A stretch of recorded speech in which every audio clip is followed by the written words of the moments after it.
All right, let's talk about a game plan to absolutely nail your ICSE English language exam. Because, success here isn't just about what you know, it's about how you handle the pressure. So let's dive right in.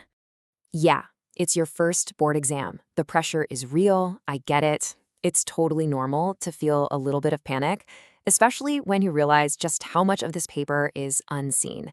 But that's exactly why having a plan is so, so important. So, we're going to take all that nervous energy and turn it into a rock-solid, actionable strategy. This isn't just about finishing the paper. It's about finishing it well and grabbing every single mark you can.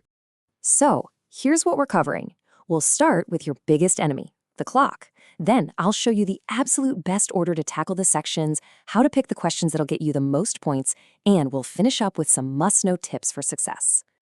So, what's the number one challenge in the English language paper? Is it the difficulty? Nope. It's the clock. Time management is literally everything. You get just 2 hours. That's it. 120 minutes to show them what you've got. And yeah, it might sound like a decent amount of time, but wait till you see what you have to get done. Every single second counts. I mean, just look at this list. You've got a full-blown essay, a letter, a notice, and an email. Then there's a huge comprehension passage with a tricky précis, and on top of all that, a bunch of different grammar sections. Trying to wing it is just a recipe for disaster. You absolutely need a strategy. Okay, so how do we work smart, not just hard? It all comes down to the sequence. Seriously, the order in which you attempt this paper can be the difference between a great score and a disappointing one. So here it is. This is the winning formula. You start with the composition, a massive 20 marks. Right after that, you jump straight to the comprehension passage, another 20 marks. Then you knock out the 10-mark letter, followed by the notice and email, and you save the grammar for last. And here's why this is so brilliant. By tackling the two biggest sections, composition and comprehension, right at the start, you lock down 40 marks. That's half the paper. Done. While your brain is still fresh. It's a huge confidence booster that sets you up for the rest of the exam.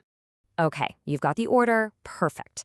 But inside those big sections, you still have to make choices. So let's talk about how to pick the options that are most likely to get you the best marks. For your composition, your safest bets are usually the narrative and descriptive essays. Why? Well, argumentative essays and picture compositions can be really subjective. What you think is a brilliant argument might not land the same way with the examiner.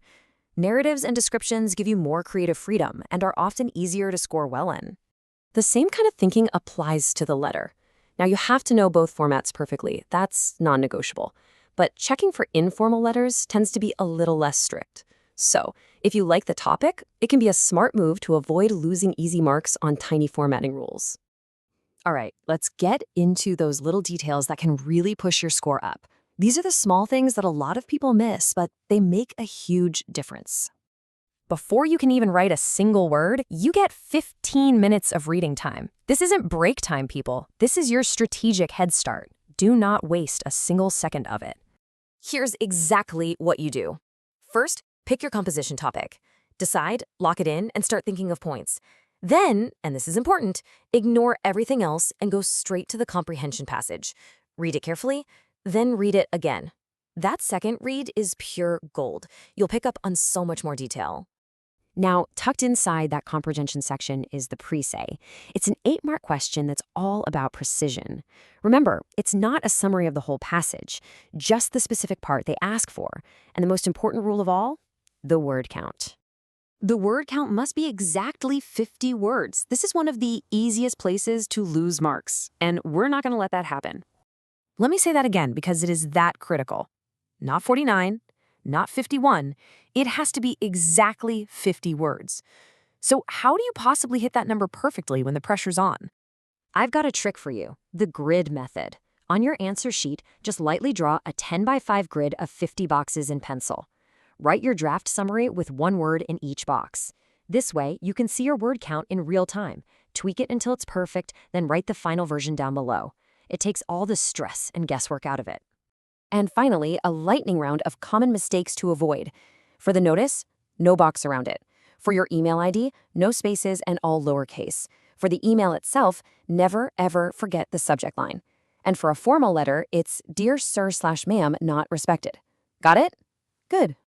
So let's recap the whole game plan. First, strategy is everything. The order matters. Second, lock in those first 40 marks with the composition and passage. Third, choose your questions wisely. Fourth, use that grid method to nail the 50-word précis. And finally, use that 15-minute reading time like it's your secret weapon. So there you have it, a clear, simple, and powerful plan. All that's left is for you to walk in there and execute it with confidence. You've got the strategy, now go turn it into your success.